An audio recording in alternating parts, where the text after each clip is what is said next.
Sobre o ponto político dessa questão, eu volto a conversar com Rafael Caldipani, especialista em segurança pública. É até curioso colocar um especialista em segurança pública para falar da questão política, mas acontece, né, Rafael? E uma guerra contra essas facções criminosas, a gente sabe, não se vence sozinho. Como é que precisa ser essa articulação entre forças federais e estaduais?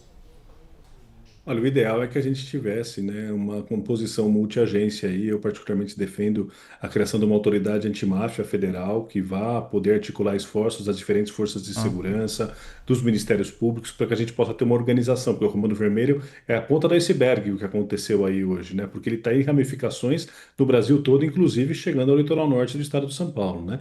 Então a gente tem uma questão que é uma questão nacional em que a gente precisa de uma articulação nacional. A PEC está longe de ser a bala de prata para resolver essa situação, mas é o começo de uma conversa. E a gente precisaria ter uma conversa racional, uma racionalidade na forma da gente poder construir uma política de segurança pública em que todo mundo conseguisse estar junto. Agora, o problema é que a segurança pública virou uma dos principais, se não o principal ponto de batalha dessa guerra cultural e dessa batalha que a gente vive, dessa polarização que a gente vive no Brasil, né? A gente vê figuras como o secretário de Segurança Pública de São Paulo, o próprio governador do Rio de Janeiro, figuras aí da bancada da bala, que estão muito mais preocupados em fazer, num certo sentido, em que às vezes parece que quanto pior, melhor, né? Porque assim pode vociferar, pode falar, pode criar uma série de narrativas que garantem um ganho eleitoral. Por outro lado, tem um governo federal que é tênue, que é pífio, na verdade. Agora, no final do governo Lula, se a gente for ver, eles começaram a pensar um pouco na questão, mas sempre agiu de maneira pífia com relação à questão da segurança pública.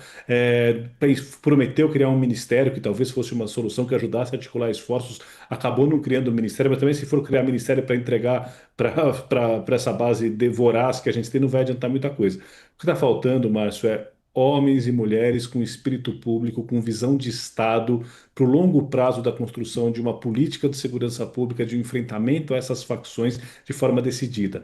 A recuperação de áreas tomadas pelo narcotráfico e pelas milícias do Rio de Janeiro, que não acontece só no Rio de Janeiro, mas em outros estados do Brasil, é assunto de extrema urgência. A gente precisa de um plano para isso.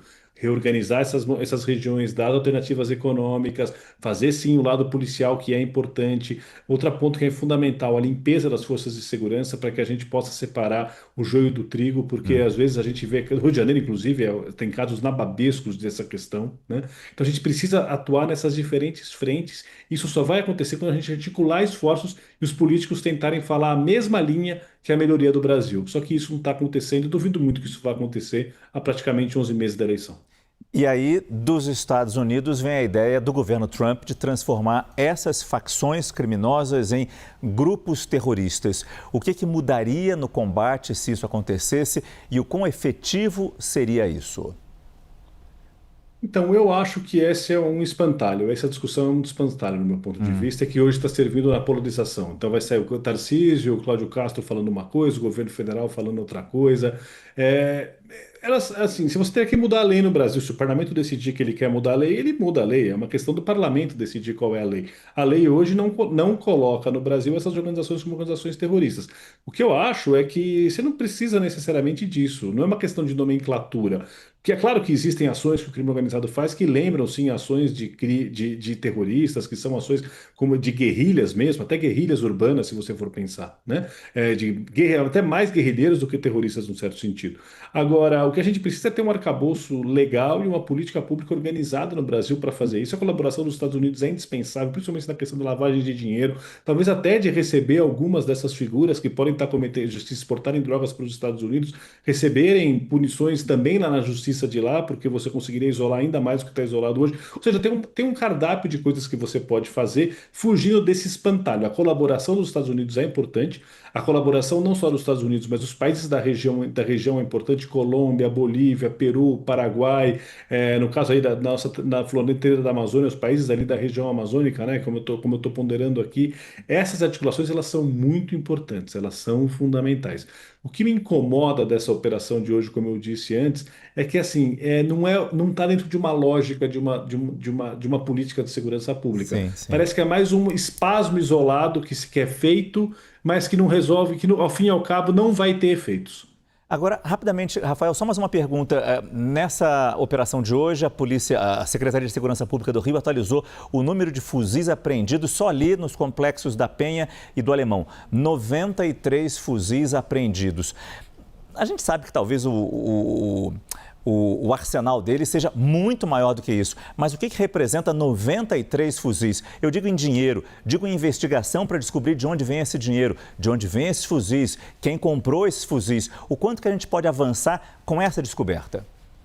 Isso é muito importante, a gente conseguir tirar as armas do crime é fundamental. Esse é um tipo de coisa muito positiva que a gente tem que fazer. Ir atrás dessas rotas, ir atrás dessas armas, não deixar que essas armas entrem. E essas armas vêm muito dos Estados Unidos e da Europa, né? Fundamentalmente. Elas não são armas que vêm, algumas vêm do Brasil, mas muito tem tráfico de armas. Aí o senhor das armas já mostrava de onde que vinha isso, né?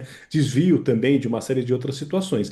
Então, assim, ir em cima das armas de fogo é um ponto fundamental, uma coisa que a gente tem que fazer. Não é aceitável uma comunidade ter 90. Não é aceitável uma facção criminosa ter 93 fuzis. Isso a gente só vê no México, talvez na Colômbia. Então a gente tem que sim fazer esse enfrentamento. E ao fim e ao cabo, Márcio, hoje são famílias de policiais que vão estar chorando a morte de policiais aí que foram se dedicar por conta da irresponsabilidade e da forma atabalhoada de se conduzir sem profissionalismo a política de segurança pública. São famílias de pessoas inocentes que vão estar entregando, pessoas que não tinham envolvimento do crime, que acabam sendo presos nisso, que vão estar sofrendo. E a gente vê que essas mortes acontecem e a gente não vê uma mudança, infelizmente, dos rumos. O Rio de Janeiro parece que só afunda e só cavoca ainda mais o seu próprio atoleiro. A gente lamenta todos os impactos na vida do cidadão fluminense, mas é impossível não pensar nesses policiais, como você bem destaca, nesses homens que perderam a vida no trabalho, na exposição e talvez na irresponsabilidade de certas autoridades. Eu conversei com Rafael Alcadipani,